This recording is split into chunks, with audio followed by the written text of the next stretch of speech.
विरोध में व किसानों के समर्थन में राष्ट्रीय व्यापारी पार्टी ने किया समर्थन। कहा कि जिन किसानों के लिए सरकार नया कृषि कानून बनाने की बात करती है, आज वही किसान इस बिल का विरोध कर रहे हैं। इससे साफ जाहिर होता है कि कुछ तो कमी होगी इस किसान बिल में, इसलिए ये किसान आंदोलन किया जा रहा है। इसके साथ ही कहा राष्ट्रीय पार्टी के पदाधिकारियों ने कि सरकार यदि 3 नए किसान बिल को निरस्त नहीं करती है तो राष्ट्रीय पार्टी के लोग किसान आंदोलन में जगह जगह से इस आंदोलन का समर्थन करने पहुंचेंगे। सर, आपका पूरा इंट्रोडक्शन।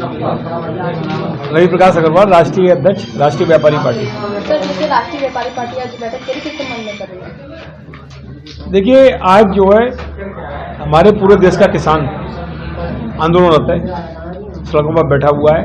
इस भीषण सर्दी के अंदर अपनी मांगे मनवाने के लिए सरकार से वो सड़कों पर बैठा हुआ है, लेकिन सरकार के कान पर जू नहीं लग रही है। वो सरकार जो है बार बार उनके ऊपर एक गलत आरोप लगा करके कि खालिस्तानी है, आतंकवादी है, कह करके उनका दोषारोपण करके उनकी छवि को खराब करने का कार्य कर रही है सरकार। आंदोलन का समर्थन करते हैं, हमारा इस आंदोलन को पूरा समर्थन राष्ट्रीय व्यापारी पार्टी का। पहले कि कुछ व्यापारी जो है वो इसका विरोध कर रहे हैं कि क्योंकि बहुत से माल लेकर वो आ रहे हैं, रास्ते में आ रहे हैं, जाम कर दिया गया है, रोड का सामान बर्बाद हो रहा है, नुकसान हो रहा है काफी व्यापारियों का।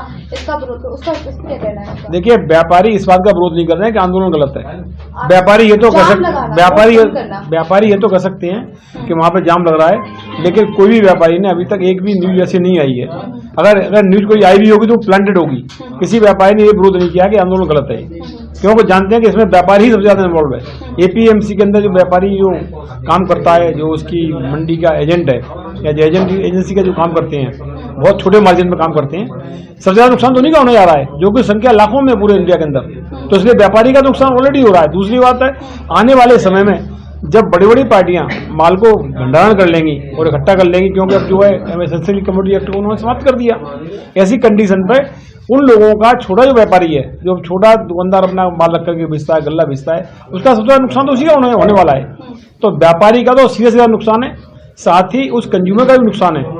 जो कंज्यूमर अभी सस्ते में माल उसको मिलता है, क्योंकि गवर्नमेंट एमएसपी खरीदती है, उसको आगे डिस्ट्रीब्यूट करती है। जब ये पूरा काम बड़े लोगों के हाथों में चला जाएगा तो वो सस्ता माल खरीद करके अपने इकट्ठा करेंगे, उसके बाद जो है उस माल को खत्म हो रहे, इसलिए ये भ्रम फैलाया जा रहा है। तो क्या मानते हैं कि हमारे देश का प्रधानमंत्री हमेशा झूठ बोलता है, और इन्होंने इतनी बार झूठ बोले हैं। पिछली बार सर्वे आया था 1972 बार इन्होंने झूठ बोला है। तो ये तो झूठों की सरदार है, झूठों की सरकार है, और ये झूठ बोलते हैं। जो करते हैं वो कहते नहीं है, जो कहते हैं तो करते नहीं। चुनावी तो आप ही लोगों ने है, सब लोगों ने मिलकर। देखिए, यहाँ तक है, मैं हम राष्ट्रीय व्यापारी पार्टी को लोग हम लोगों ने नहीं चुना है, उनको केवल 33% लोगों ने चुना है। 67% लोग आज भी उनके खिलाफ हैं।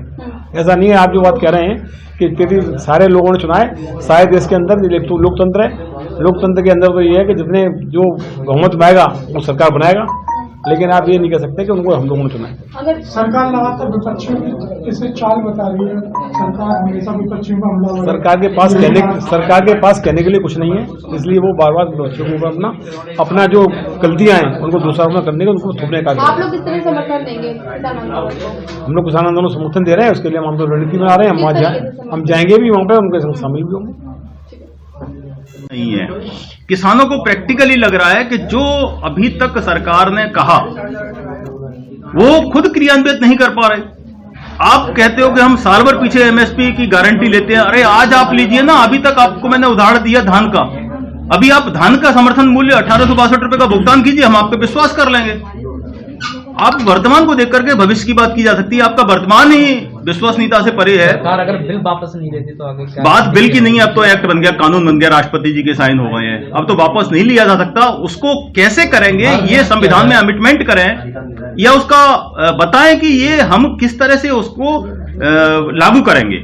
नहीं, अगर कानून उन्होंने बना लिया है तो वापस लेने की भी क्षमता संसद की है। अब वो संसद में एक स्पेशल राज्यसभा और लोकसभा का सदन बुलाएं और उसमें उस पर वापस लेने की प्रावधान प्रस्ताव बनाएं। एक त्वरित निर्णय लेकर के जो किसानों का लाभ दिखा करके जो 3 कृषि कानून बनाए हैं, उसका जिनके हित में बनाए हैं वही विरोध कर रहे हैं। ये अजीब विडंबना है कि जिसके फायदे के लिए अगर है तो विरोध क्यों करेगा। इससे प्रतीत होता है कि जो प्रधानमंत्री कह रहे हैं उसमें कहीं ना कहीं गड़बड़ झाला है। प्रैक्टिकली हम देखते हैं कि एमएसपी की बात चल रही है कि एमएसपी की गारंटी, अभी आपने ही सवाल किया था हमारे राष्ट्रीय अध्यक्ष जी कि साहब प्रधानमंत्री बड़े बड़े मंचों से ऐसे एमएसपी की बात कर रहे हैं। तो मैं अभी इसी बात पर आपसे पूछना चाहता हूं कि एमएसपी तो पहले से लागू है। धान का समर्थन मूल्य आपको पता है 1862 रुपए है। उत्तर प्रदेश, बिहार, मध्य प्रदेश, दिल्ली, कहां धान का मूल्य, किसान का धान 1862 रुपए में बिक रहा है। जब आज गारंटी नहीं है तो भविष्य की क्या बात करते हो आप? पहले आप आज की बात करिए। जब आज आप गारंटी की बात आगे की कर रहे हो, पहले जो आज तक होता आया है पहले आप उसी रेट पर आप अगर देंगे तो फिर आपको विश्वास जताने की और बड़े बड़े मंचों से घोषणा करने की आवश्यकता नहीं। सरकार के कई मंत्री आरोप लगा रहे हैं कि आंदोलन में खालिस्तानी है, हाँ बिल्कुल है, इसके बारे में क्या कहना चाहेंगे? देखिए, आरोप वही लगा सकता है जो उसके भीतर तक घुसा हो सकता है कि सरकार के मंत्री इन्वॉल्व हों, उनकी पहचान हो आतंकवादियों से। हम तो किसी आतंकवादी को नहीं जानते। एक बड़ा सवाल ये भी है कि जो आंदोलन हो रहा है वो हरियाणा और दिल्ली के सीमावर्ती इलाकों में हो रहा है और पूरे देश में नहीं हो रहा है। नहीं तो हरियाणा में भी तो भाजपा की सरकार है ना। भाजपा अपने प्रदेश के किसानों से क्यों आंदोलन करा रही है? ऐसा तो नहीं है कि वो खट्टर साहब की मोदी साहब से जम गई हो। ऐसा नहीं है, प्रैक्टिकली ऐसा नहीं है। दिल्ली महाराष्ट्र से पास नहीं है, इसलिए महाराष्ट्र का किसान अगर दिल्ली नहीं पहुंच रहा है तो उसका मतलब ये नहीं है कि महाराष्ट्र का किसान परेशान नहीं है। वो इंतजार कर रहा है कि पहले आसपास के प्रांतों के किसान वहां पहुंच जाएं। अगर उनसे सरकार नहीं मानेगी तो फिर हो सकता है कि कर्नाटक और महाराष्ट्र के किसान भी आने को तैयार नहीं। लेटेस्ट खबरों से जुड़े रहने के लिए देखें हमारा YouTube चैनल, करें लाइक, शेयर, सब्सक्राइब।